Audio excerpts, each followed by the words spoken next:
Shelter Transformation Network, and our webinar, our Shelter Transformation webinar, fourth in a series, creating a housing focus with long-term and repeat shelter guests.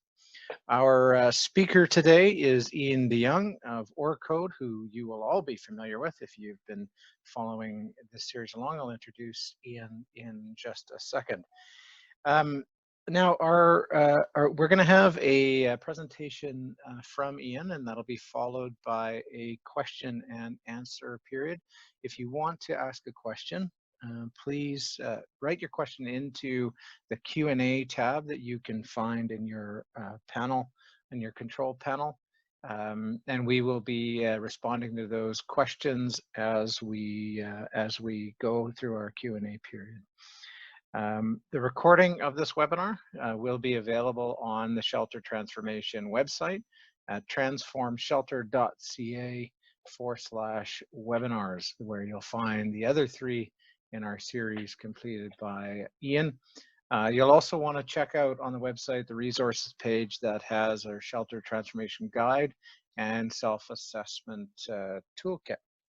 So with no further ado, I'd like to introduce our friend Ian DeYoung. Ian is the president of OrCode. We won't get too far into his bio except to say that Ian is one of, I would say, North America's leading authorities on shelter transformation, and frankly, pioneering the field, it seems. So with that, I will pass it over to Ian, and just give me a second to share the screen with him. I will stop the share, Ian, and you should be able to put your presentation up.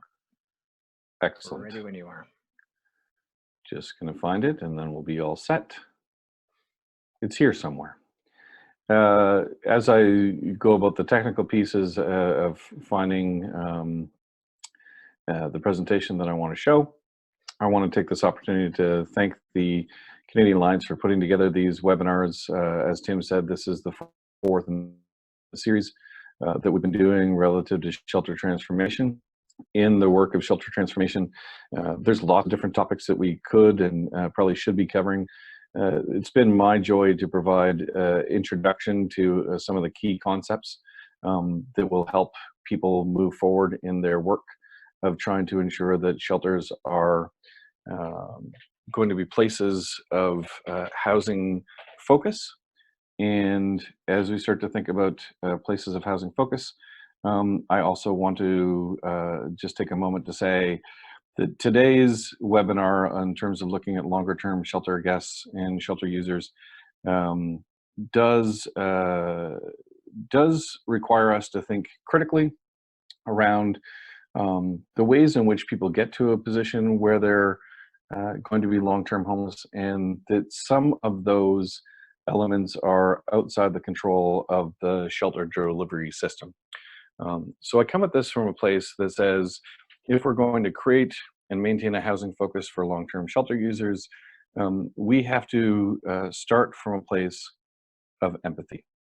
And I'm just going to ask Tim very briefly if my screen is seen and that everything is copacetic from a technological perspective before I continue. Yes, sir. We can see your screen. A lovely island. Thank you. So you can see an island as opposed to a red screen? Yes, I see an island. Okay. One moment, please. If you click share, you should be able to choose which screen to show. Mm-hmm.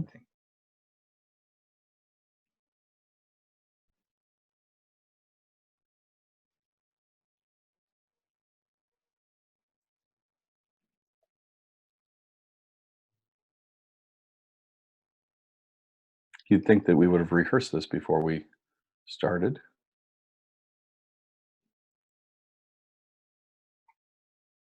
It's okay. We got other people are able to join us. They're coming in. Excellent.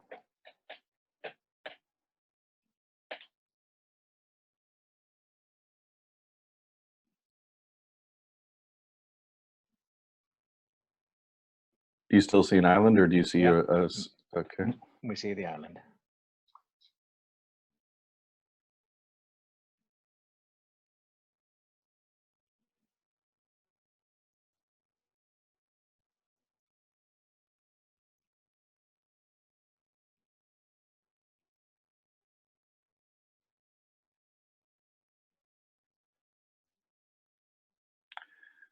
So I'll continue to talk as I pull up the screen that I want to see, not the island, hopefully something different.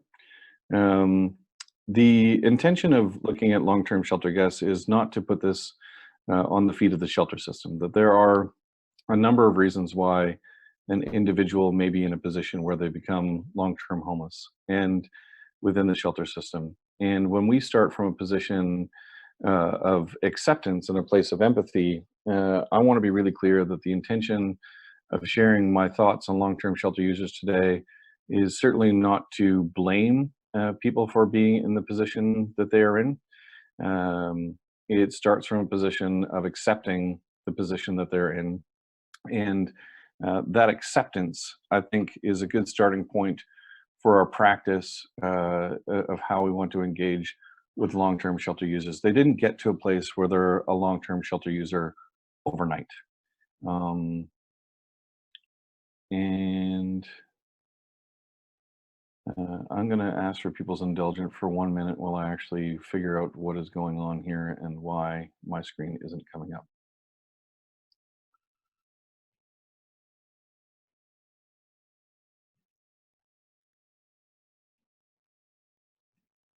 Tim, do you want to talk a little bit for a moment about the gathering that we're going to have at the end of the conference while I pull this up? Sure. For those of you who are coming to the National Conference on Ending Homelessness starting next week, we're hosting a Shelter Transformation Network learning and planning meeting that'll take place in the afternoon of November the 6th from about 1:30 to 2 o'clock till about 5.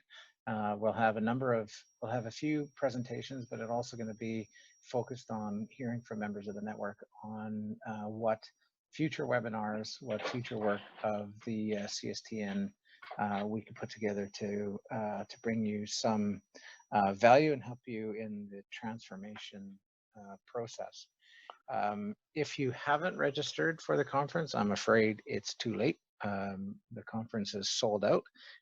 But if you do wish to come to the CSTN event and you're in the Edmonton area, let us know, and we would be more than happy for sure to let you in and attend that session after the conference is all done. I think Ian is starting to share his screen.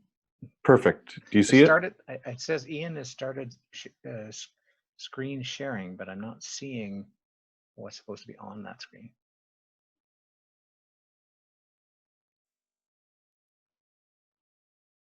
I'll continue to talk, and hopefully the screen will show up. And if not, we'll make this more informative. Do you want to flip me your presentation? Maybe I can put it up on mine.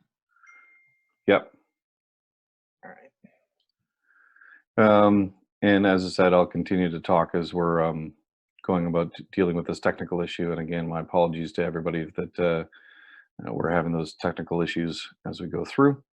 I'm going to stop sharing my screen so you don't see my email. And I'm going to send this to you, Tim. Okay.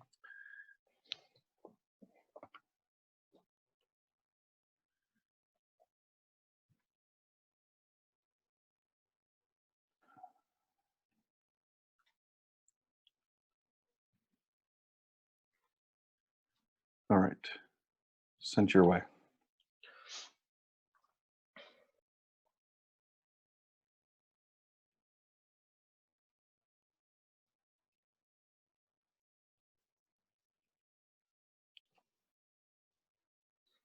Okay, why don't you get started, and I'll put the presentation up as soon as I got it. Yep. So starting from a place of empathy, I say that if we're going to be engaging with long-term and repeat shelter guests, and repeat shelter guests really become long-term shelter guests, just not one consecutive stay, that we really need to put ourselves into other people's shoes from the very beginning. So what is likely that person or the family feeling if you introduce or stay fixated in housing when they haven't had secure housing for a long period of time? This is a good discussion amongst those staff who are going to be working to support those individuals and families around ensuring that we're appreciating that this can have an emotional toll on people. especially amongst some of those long-term guests and repeat shelter guests who become accustomed to staying in shelter and may even be in a position where they consider shelter to be their home. There's also a feeling that has come across in many of the focus groups that we've done with long-term shelter guests, where they explain that they've seen other people come into the shelter and exit the shelter during their time that they've been in with the shelter, and that can be defeating for people. The question is, paraphrasing that I've been asked is, how do they get in and out, and I'm still here? And then there's also what can take an emotional toll around the suggestion of housing uh, could become destabilizing in their life. So if you think about some people who are long term in their homelessness, they might have all of their social needs met in shelter, all their basic needs met in shelter, all of their relationships may be focused with people in shelter. And so this idea of moving forward with housing can become destabilizing for some individuals. And when we think about this idea of building connection with people, one of the things that we want to do and make real for people is that we appreciate that what we're asking people to consider and what we may be asking people to do can prove to be very difficult. You want to go to slide number 4, Tim. All right, there we go. Great. So the struggle is real for you, and the struggle is real for them. What does the struggle look like? Go ahead. So, how do we get to this place? Well, part of it can be because of complacency.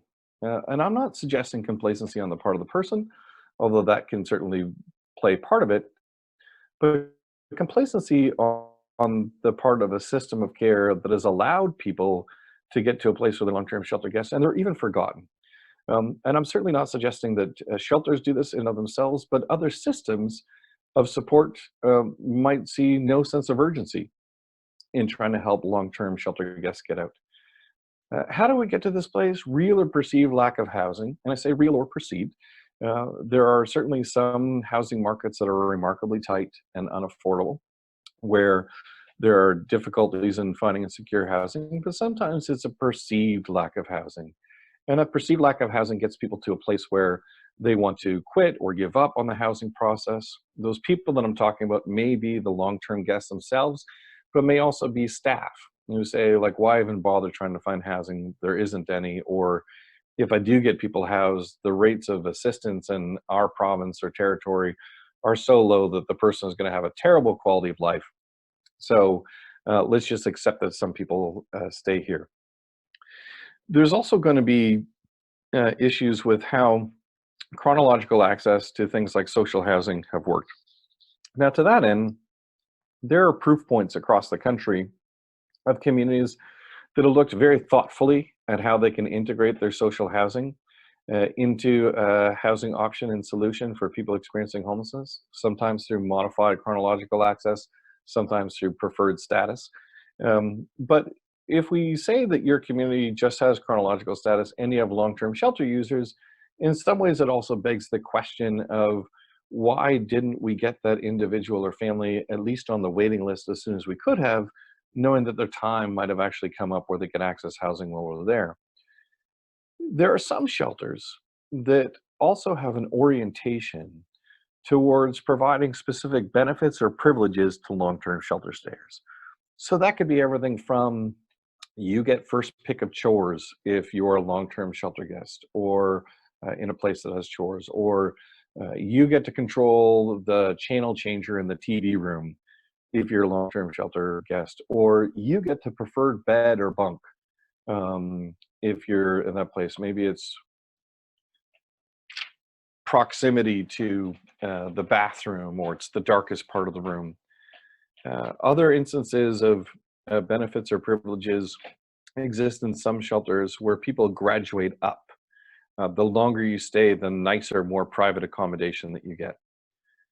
There can also be concern that we've heard amongst long-term shelter guests that the food and services within the shelter are far better than what I'll be able to afford if I get out of shelter. And I like the food and I like the amenities, so why would I leave? So we do have to think critically around, is there anything that we've done that accidentally or inadvertently incentivize people to stay longer?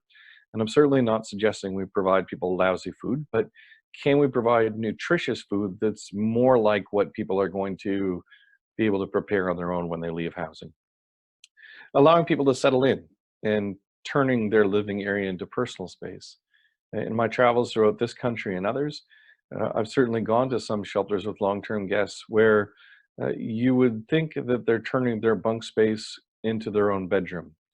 Uh, Knickknacks, those sorts of things that they put up, posters, calendars, that sort of thing. Um, you can also have the experience where some long-term guests and repeat guests have less contact with staff because they're seen as nice or helpful or compliant. So it might be like a cordial exchange, hey, how are you? But there's not a lot of engagement beyond just the niceties. It's almost as if the staff themselves accept that they'll still being hello, saying hello and ask them how their day goes tomorrow. And sometimes it's pressure from other systems. Some of our long-term shelter guests in this country, for example, could be there as a direct result of how they were exited from incarceration or hospitalization, or how they ended up transferring from one system of care, like the child welfare system, into the adult system. And that those systems were happy to see that the homeless service delivery system and shelters in particular start to shoulder the burden of meeting people's needs. Go forward. So what I want to do now is present a range of strategies. These strategies come from the work that we've done at OrCode to assist shelters in trying to transform the work that they do with long-term shelter guests, as well as generated by long-term shelter guests themselves. These are more or less a collection of ideas as opposed to evaluated formally in any stretch of the imagination. And so think of this next section as a series of ideas that you may borrow from, adapt, and consider putting in practice within your shelter with long-term shelter guests and repeat shelter users. Go forward. So creating individualized housing plans. This usually happens when there's a threshold of length of stay. You might, just by way of practice, create housing plans with everybody when they come in. That might be one of the endpoints of diversion for you, or you might be in a position where you suggest that once individuals hit like a 2-week length of stay or a 1-month length of stay, that you create a housing plan. In other shelters, housing plans are a specialization that's done by internal or external housing workers. One of the things that I look to see with long-term shelter guests and repeated shelter guests is whether or not the work has been done to create an individualized housing plan for each person or family that's in that position. And these are not generic. That's why the word individualized is so important. It looks at the specific needs and strengths, as well as potential barriers to housing that individual or family needs to be able to address in order to move forward in housing. And it's important that we do a few things in creating the individualized housing plan. One is ensuring that there is mutual accountability. What is expected of that individual or family? What is expected of the staff that are supporting them? Two, creating transparent timelines. If we think about identifying tasks that may need to be accomplished in the housing process, by when are each of those different elements going to be considered? And if there's one thing that experience also shows amongst long-term shelter guests is that the timelines for achieving results of particular tasks may look longer for a long-term shelter guest than they do for a first-time shelter guest, or for someone who has recently found um, into a position where they've been there for a few months and are engaged. So the timelines may be longer. When it comes to identifying barriers and brainstorm solutions, really want to see how the staff can generate and empower long-term guests to come up with solutions to their own issues. using good exploratory open-ended questions to generate what those solutions might look like, as opposed to thinking that it's the job of the staff to provide the solution or to provide advice or opinion on how that's reached. And then lastly, saying that we want to try to create at least 2 pathways to housing for each person or family that we're supporting. This is the proverbial not putting all of your eggs into one basket approach to it. If we have more than one solution that we can try to work on at the same time, we increase the likelihood of the person or family being able to achieve housing. Go forward. The next slide looks at specialized rent supplements or modified chronological access. This is out of the control of the shelter provider themselves, but it's a strategy of engagement that we've seen, at least in a handful of communities across Canada, where the shelter community has worked strongly with their social housing um, group to look at whether or not it's possible to provide modified chronological access for people not just who are homeless, but for those individuals who have been long-term shelter guests, or the creation of rent supplements. Now, in the creation of rent supplements, the downside is that these are often time limited. And for many of our long-term shelter guests, not all, but many, there's a litany of complex and co-occurring issues that can require assistance beyond the time frame of a 3-year, 6-month, or even 1-year rent supplement. So we may want to be in a position when we are advocating or creating our business case for rent supplements that we want to ensure that there's a level of support for a period of time that is actually going to allow this to be fruitful in terms of what we're trying to accomplish with long-term shelter guests. And in both cases, whether it's a specialized rent supplement or modified chronological access, we have to be thinking strategically of how we will marry this with the appropriate supports to increase the likelihood of that individual or family being successful when they move out of shelter and into housing, especially if all of their needs socially, emotionally, recreationally were met within the shelter, as well as their most basic needs. They might need additional supports to be successful in their transition to housing. Go forward. It can be very helpful, and we've seen this in a number of places, where when you start to engage with those individuals and families who have been long-term guests or repeatedly use the shelter system, to try and figure out how do we put our expectations into writing. It could very well be that the reason why there isn't connectivity is because a lot of it has been conversation based. And for some people who don't learn or absorb information through conversation, having that expectation in writing can be really important. In those writings, we strongly advocate that you use we language and I language as opposed to you language, so it comes across as non-judgmental, being very positive in terms of outlaying the supports that are available to help people make that transition towards housing, and not to be punitive or to be delivering ultimatums or threats. So the sort of thing that you might see is we, as in the shelter, have identified that several individuals or many families, or that in our community there are many people who have been homeless for long periods of time in our shelter, and we are renewing our efforts to be of assistance to help those individuals and families leave shelter and make a move towards housing. We are here to support you, or we are hosting a meeting to discuss this, as opposed to putting the blame on the individual for their long-term stay, instead promoting the supports that are available to provide assistance. Go forward. Another strategy that we've seen be effective in parts of central and western Canada is a meeting of just the old timers. So rather than having a meeting that is every guest within the shelter and talking about housing and how we move forward, think of it as identifying your long-term stayers and having a meeting just with them. And in that meeting with just them, in part, it helps people feel less isolated. It certainly should not be done from a place of judgment, but rather looking to leverage their thoughts and expertise about what could be done to take steps forward with housing. But that's only going to be effective if we start our talk about why housing is so important. Different shelters articulate this in different ways, but it can be a time to clarify some of your messaging, like, we don't want our shelter to become anybody's home. We want to help you transition to a place that you can call your own.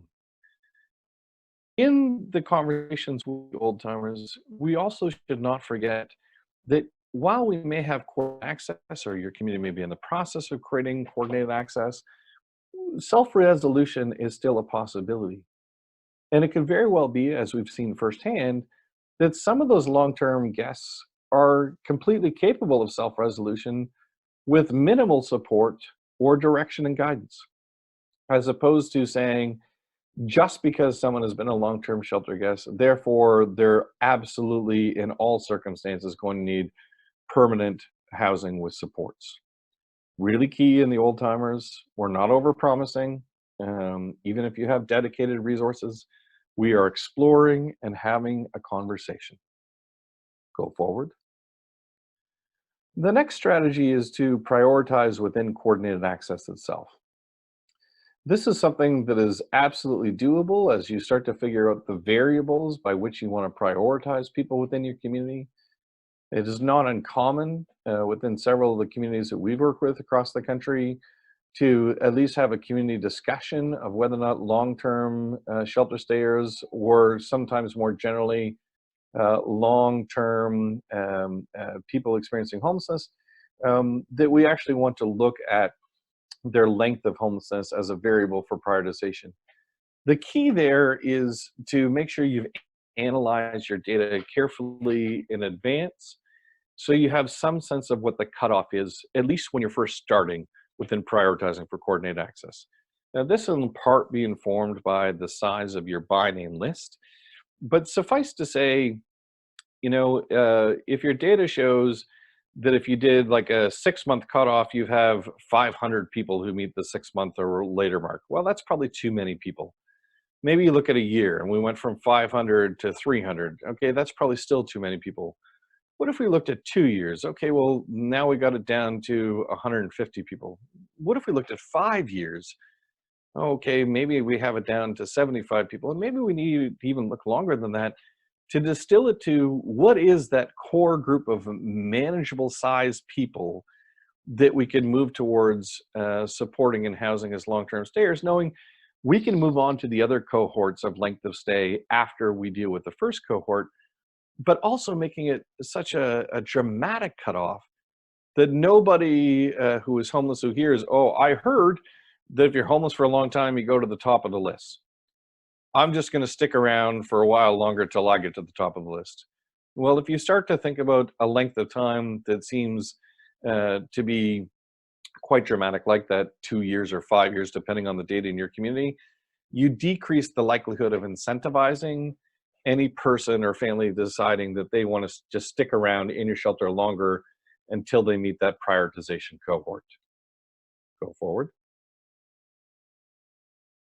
There are instances where a multidisciplinary team will be advantageous. And when we start to think about multidisciplinary teams, most often they are working not just with long-term shelter guests, but long-term shelter guests who have a number of barriers that can and should be solved to smooth the pathway to housing for them over the long term. So, for example, let's say access to healthcare, support with health was one of the reasons that an individual was long-term shelter guest.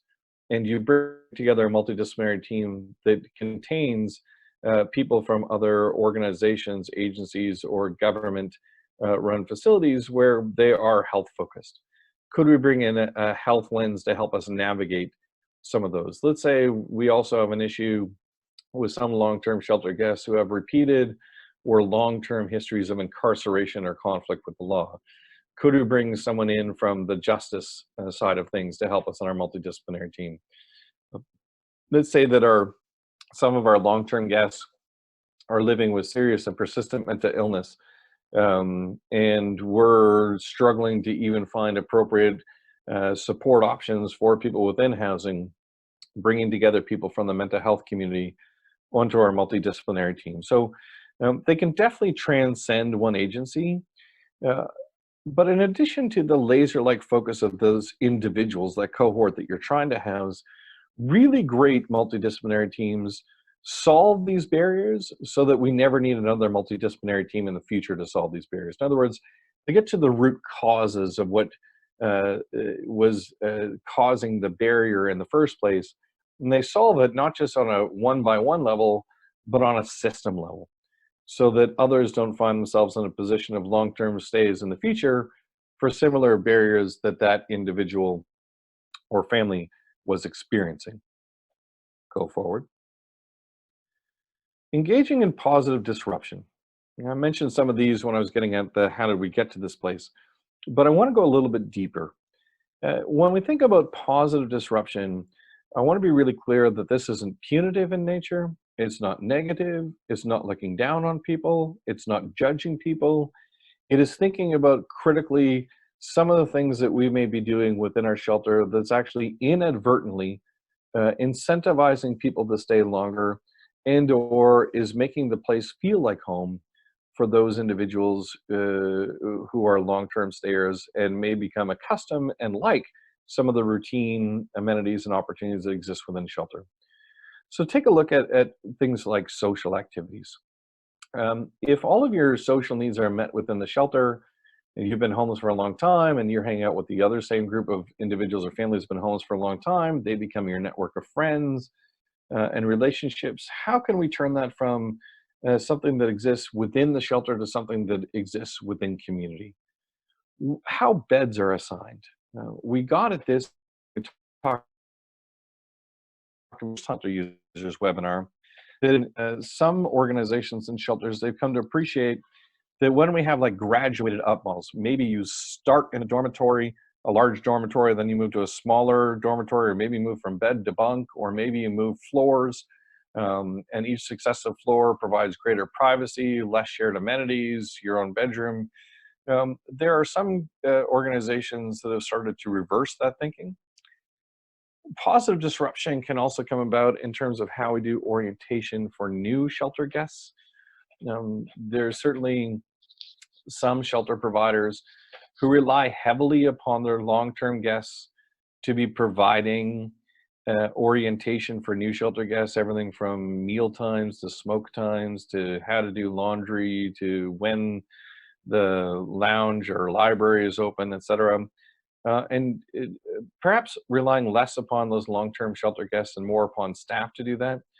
Because what you'll find, if it's like the focus groups that we have conducted, some of the long-term shelter guests may even start to see themselves as pseudo staff or an integral part of the overall team of support workers that are in the shelter, even though they are guests themselves.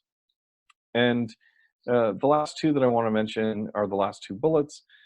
Some shelters have done such a job of creating robust programming within their shelter that it actually would be a detriment or hardship for some guests to move forward. And not to harp too much on health, but this is certainly one of the ones we see where if your shelter brings in, let's say, nursing care, wound care, doctors, etc., you have a long-term shelter guest with a myriad of health needs that are all met within shelter. They may start to wonder what happens to all their health supports if they move out of shelter. Well, I don't want to lose my health support, so I'll stay in shelter. So it's not to say that we can't bring programming and allied professionals into our shelters, but certainly not to create parallel systems. And we also don't want to be in a position where we create any programs that require multi-week or multi-month engagement in the hopes that we are preparing people for housing. That does have the unintended consequence of acclimatizing some people to the shelter environment for a long period of time, such that they don't want to leave. Go forward. Thinking about the physical space itself, what I like to think about is this idea of how we provide access to space, and also whether or not people have the ability to personalize their physical space. There was one shelter we went to a few years ago now, and had kind of carved off part of the dorm for long-term shelter guests, and they didn't need to tell me that because it was immediately obvious when people had photographs and they had all their kind of personal toiletries laid out with no intention of like putting it away. When people had put slogans and posters up in their environment, when people's personal belongings were not organized in such a way that indicated that they would be leaving anytime soon, but rather that they had settled in. So we can think about our physical space in such a way that it doesn't allow for people to settle in over a long period of time such that they consider it home. And it's not to say that we want to deny people stability. That's certainly not the case. But we don't want people to get to the opposite end where they see no reason to leave because they've been able to create a space to call home within your shelter. Go forward. Keep going forward.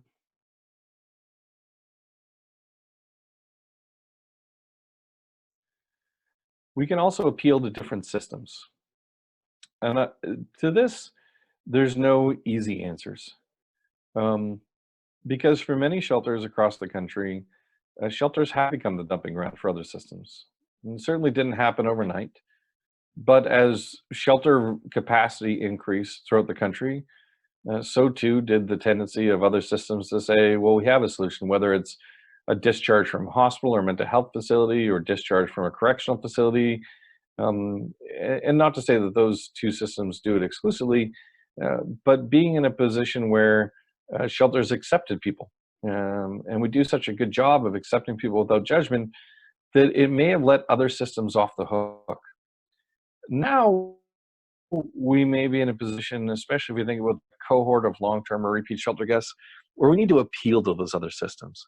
And that might be pulling together a case conference table or a long-term shelter guest resolution table or a housing for long-term shelter stayer table.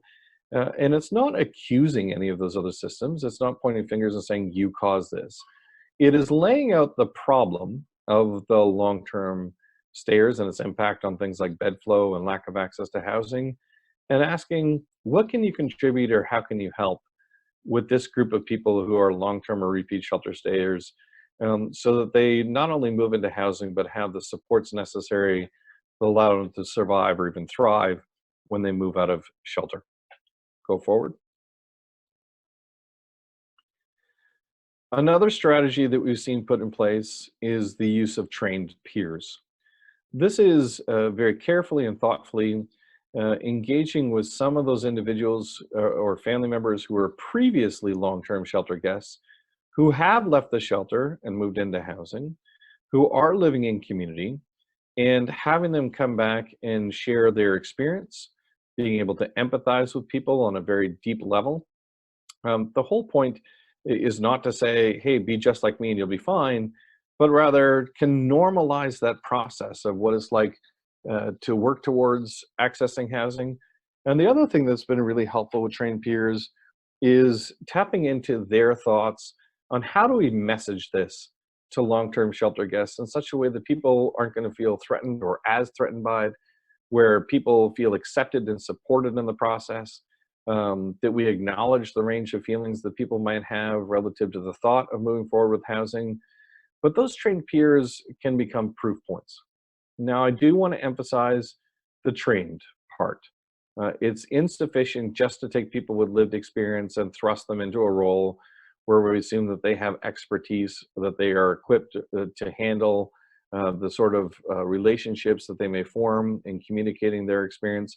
So it can require some extra effort on our part to make sure that the peers are trained on things like boundaries, language, how much they share, etc., and what role we really want them to play and for what purpose we want them to play that role. Go forward. So from strategies, we pivot to what I've called difficult but necessary conversations.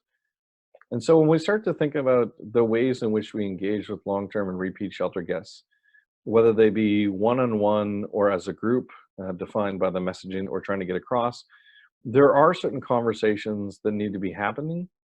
Those conversations also may need to be happening not just with the guests themselves, but with some of those other systems of care that intersect in the lives of people who are our long-term shelter guests.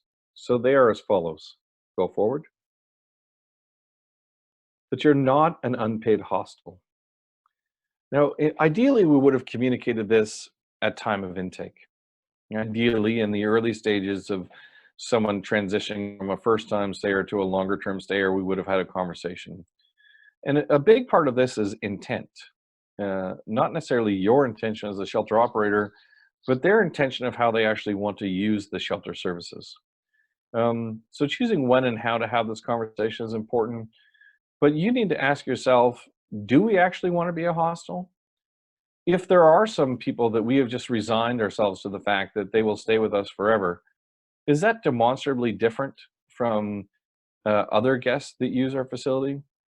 What are the implications of you being used as a hostel? Does it impact your operations? Does it impact your funding? Does it impact the services that you provide? Does it impact your engagement with people? Does it impact supports? What if there is a long-term guest who asks nothing of staff, who just wanted a roof over their head, has no desire to get out? Are you okay with them using your shelter in a way that it wasn't originally designed? The original intention, of course, being emergency, short-term, infrequent, not repeated use. So if we do have some guests that are using it as an unpaid hostel, some of the strategies that we've seen is everything from having that difficult conversation to also creating different program models and expectations of those guests who want to use it as an unpaid hostel. So to be clear, I think that, and this is a personal opinion, that as soon as you go down the road of allowing any guest to use your facility as an unpaid hostel, you open up the doors for a whole bunch of other guests who may have never thought of using it as an unpaid hostel, who now may want to do so. Go forward. Check out and check in based upon check day. That's a lot of checks. Difficult but necessary conversation. Let's say it's check day and your long-term repeat shelter guest seems to disappear every single time check day comes around. They're gone for 3, 5, 7 days, depends what their source of income is and how long they can make it last. There could be all sorts of reasons why they want to be in community, perhaps stay in a motel, have increased privacy, access to a television without having to, engage with anybody else, or perhaps their substance use patterns are such that they spend a few days every single month using in ways that are different than throughout the rest of the month. So what we want to do is examine our data to see if there's any of our long-term shelter guests who follow this pattern of vacating the shelter when they get their check and then reappearing after their money is run out. And are we in a position where we can engage with people such that we interrupt this cycle? Again, not in a punitive way, not in a negative way, in an exploratory conversation around how does your vacating the shelter for those 5 days at the beginning of every single month impact your ability to move forward with their housing? How can we support you differently so that you can still have your needs met and still be able to move forward with housing? Is it possible to have conversations around things like the short-term pain of not engaging in those behaviors at the beginning of the month, but for the long-term benefit of realizing that if you had accommodation of your own, some of the very amenities and things that you loved about things like a motel stay will be yours forever in your apartment. But you got to look at your data. And if you're like most shelters, you'll see a pattern of check-ins and check-outs of some of your long-term or repeat guests based upon check day. And that'll also be informed in part by the jurisdiction you live in and the amount of income and when people get access to that income throughout the month. Go forward. But this place is home. I've heard it. you've heard it too. You start to have the conversation with the long-term shelter guests around moving forward with housing. And what if they are really challenging that notion? They don't want to leave. They like it. They like staff. They like amenities. They like their friends. They like their accommodation. Can we challenge this without emotionally destabilizing people? Can we create an alternate view of what home can look like? And I put this question at the end of the slide as I was talking about and preparing with this with one of my colleagues, that one of the things that we do differently, it seems, amongst people who use this home is we can have very different impressions from young people to older ones. That many shelters with older adults within them almost can resign themselves that there can be no difference because of age. Whereas if, let's say, a 21-year-old showed up in your shelter and said it's home, you might have a completely different reaction. So just challenge you. If someone wants to stay in your shelter until the day they die, would you let them? Would you let them if they're 68 or 78 or 88 differently than if someone was 28? I suspect that the answer is probably different. And so we might want to think about how we can help people create a new reality of home and transition out of shelter. This all sounds well and good, go forward, except for there are wrenches in the works. So let's explore those. First up, go forward, are that some individuals service shop. It is possible, as we've seen, especially amongst communities that have more than one shelter for the same population group, that some long-term shelter stayers can go undetected for long periods of time because they bounce around from place to place. And as soon as the conversation comes up around housing in one place, they vacate that shelter and go to another place and stay there long enough until someone finally gets around to asking them about housing, at which point they vacate that shelter and move on to another one, et cetera, et cetera. If a person can easily move without there being data sharing, that's a problem.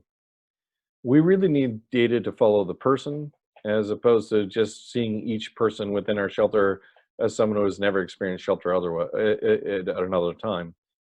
And even within your shelter, if you are a smaller community and you are the only shelter in town, is it possible that that same person has stayed in shelters in other communities? Is it possible that by their traveling and transitions from one community to the next, that they've gone undetected? So we need to start looking at and examining people's length of stay and length of homelessness, not just within the confines of when they've been in our walls, but when they've had this experience in its totality. And if we do a good job with data, you might have someone who shows up day one within your shelter, but it's really day 1000 of homelessness, a completely different conversation relative to how it can support you in helping you access and maintain housing. Go forward. Another wrench in the works, of course, is going to be the potential of lack of insight. There are a small percentage of guests that lack insight because of cognitive impairments um, and other types of impairments, but certainly cognitive ones. Mental health and capacity often comes up as a lack of insight. We talk about those particular shelter guests or group of guests that we're concerned about their wellness, but we haven't been in a position where we've been able to support them. And we can become complacent in those. I guess there's nothing we can do. They're so unwell. At least they're here. They're safe. But what if we wrap supports around them differently? And what if we appeal to other systems differently? Could we bring in other helping professionals to dimension this in a slightly different way so we get different results with those people who seem to be, at least in our impression, lacking insight? Go forward. Lack of motivation comes up. I think in a perfect world, every person who works in shelter would be trained in motivational interviewing and assertive engagement because those can be keys to success. But even if you're trained in motivational interviewing and assertive engagement doesn't mean that it's going to work under every single circumstance with every single person. So we can, again, appeal to the likes of trained peers when things like motivational interviewing and assertive engagement are working, but we should be respectfully persistent. Just because a person is not interested or engaged negatively towards the thought of housing today doesn't mean that that's going to be a permanent condition for them. We can and do have opportunity to engage with people differently to increase the level of their motivation to want to work towards housing. And sometimes with long-term shelter guests, it's renewing that fire within them that makes them feel worthy and makes them feel wanted so that they do want to work with staff or other community partners towards housing. Go forward. Another wrench in the works can be health complications and those guests that are approaching end of life. We do have a tendency to hold on to people with complex needs, especially when they're older, um, out of concern or perhaps fear that if they leave the shelter, the needs won't be met and that they will die alone. We are seeing more and more communities, not just in Canada, but in our work through the world, where we're seeing greater partnerships, in particular with the likes of hospice care. And so again, not creating parallel systems, not just the hospice for people who are homeless, but rather how do we help homeless people integrate and engage with hospice services for the general population, as well as, again, as the population ages, building those strong partnerships with health to say, if we help this individual move forward and engage with housing, can we ensure that the right wraparound services are in place to help them be as most successful as possible in their transition? Move forward. Another wrench in the works is a finite number of housing options. It's true to say that there can be more long-term stayers than there are housing options. And this is where three factors come into play. Number one, how are you triaging people? There's different mechanisms, tools, and strategies for how we can go about triaging people. It's not one size fits all, but do we have it transparently, universally applied in our community amongst long-term stayers?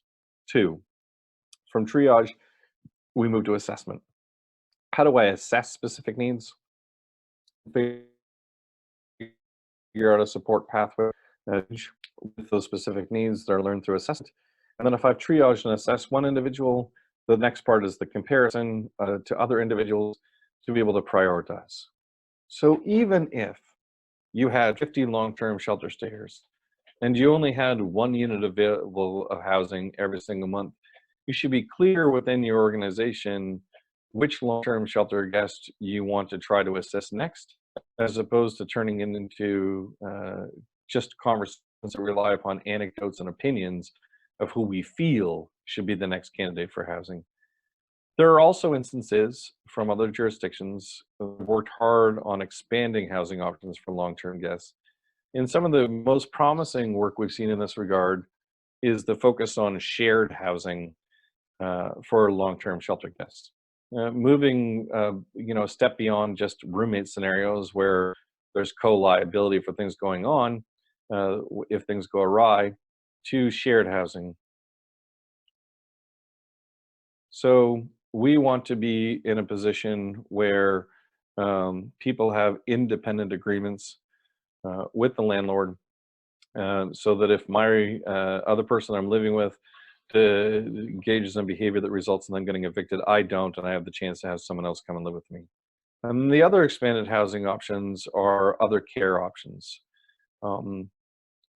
Many, for example, nursing home, long-term care facilities, they were never designed, nor were they ever trained to provide an adequate and acceptable level of support for the individuals that we might be trying to move into housing.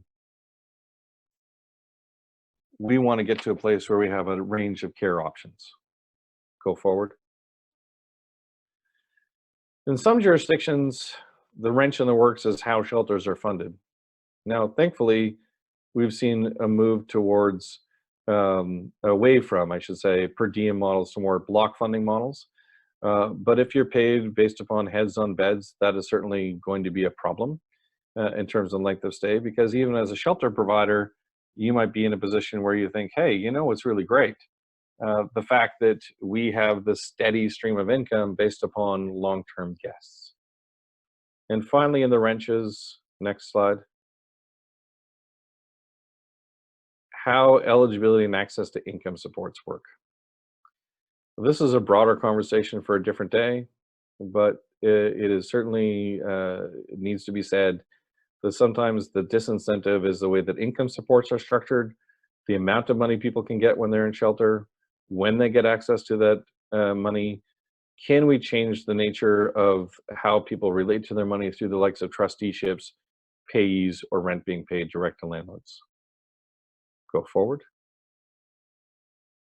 And now is the opportunity for me to field and answer any questions that people may have. Right on, Ian.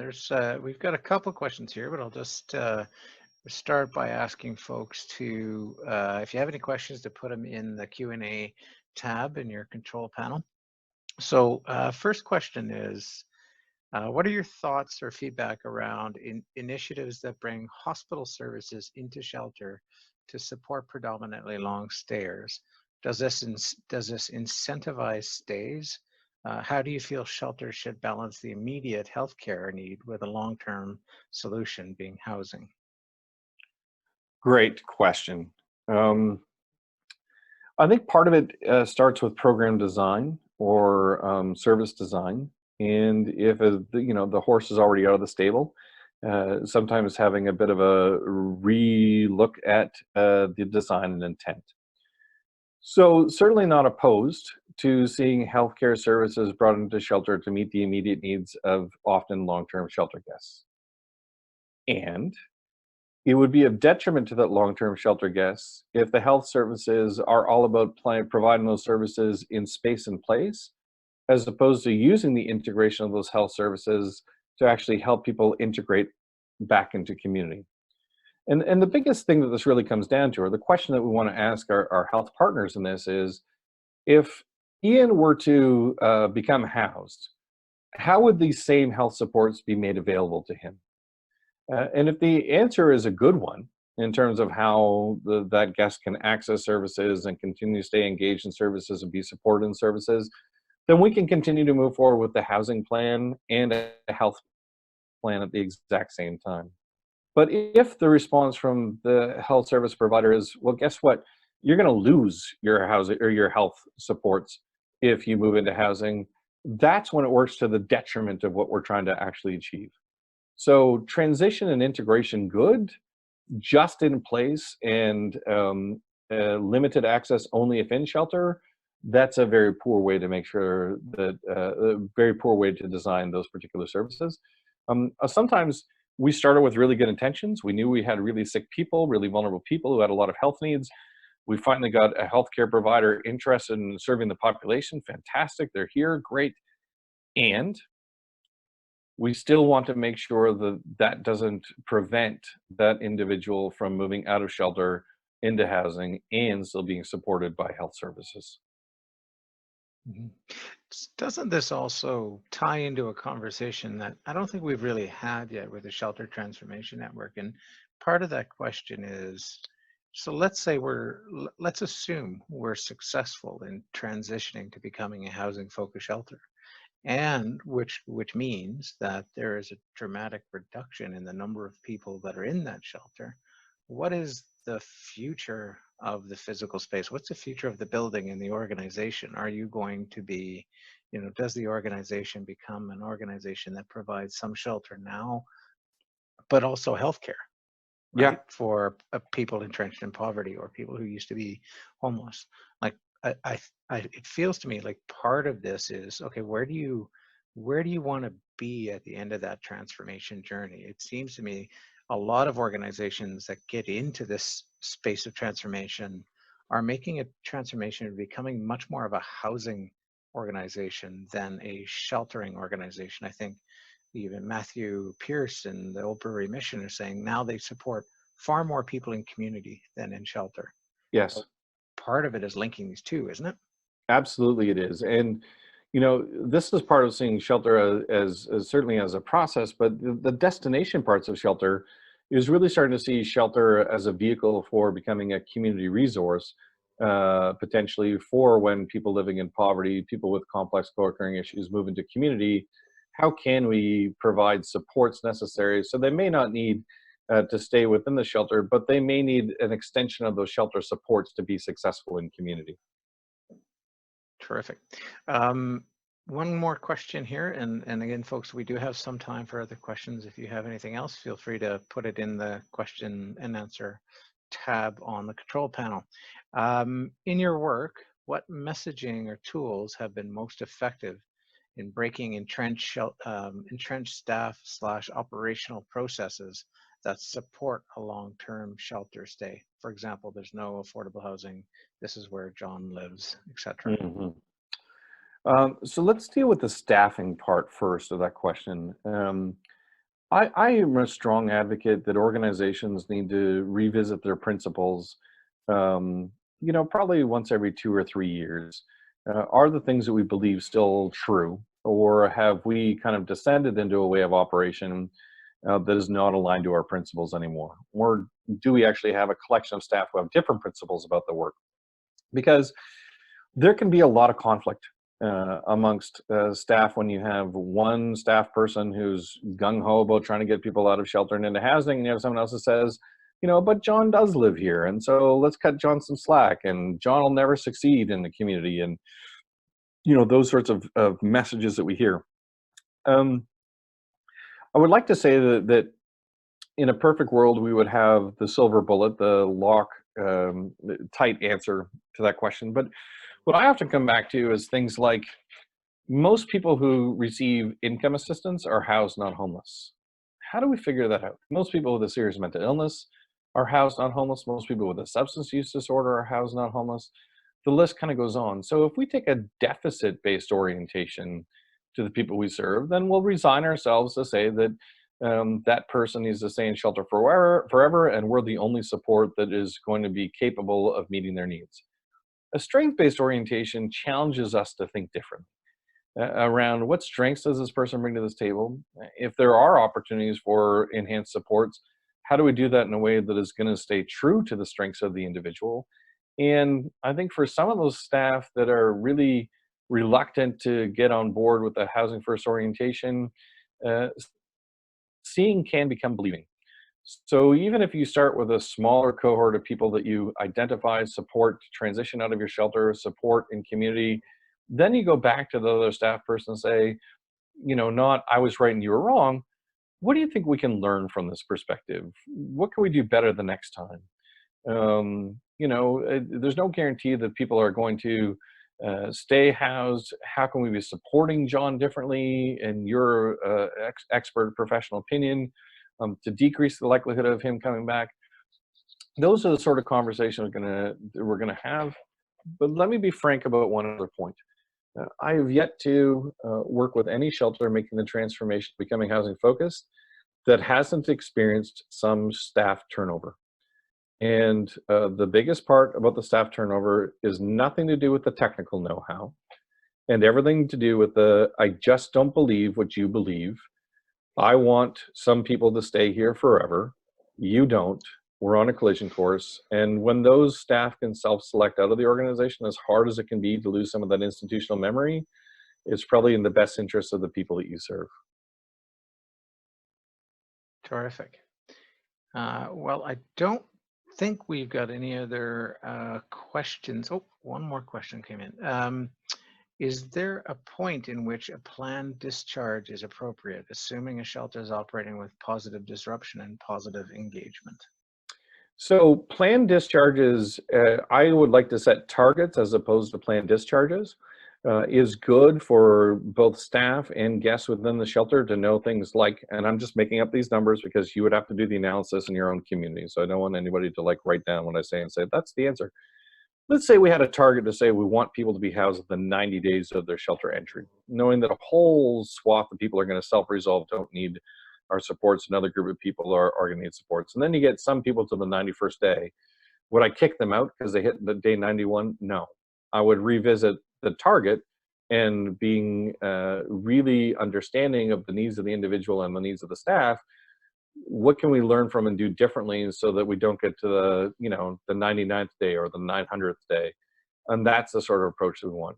but putting undue pressure on people to just say like you get a 60-day stay or a 90-day stay and then you're automatically exited. Yeah, you might prevent people from being long-term in your shelter, but you haven't prevented long-term homelessness. Terrific. Okay. So I will pause just briefly in case there's any last minute questions. But thank you, Ian. That has been super informative, and thank you for the work you've done with the Shelter Transformation Network in the guide and the self-assessment and this 4-part webinar series.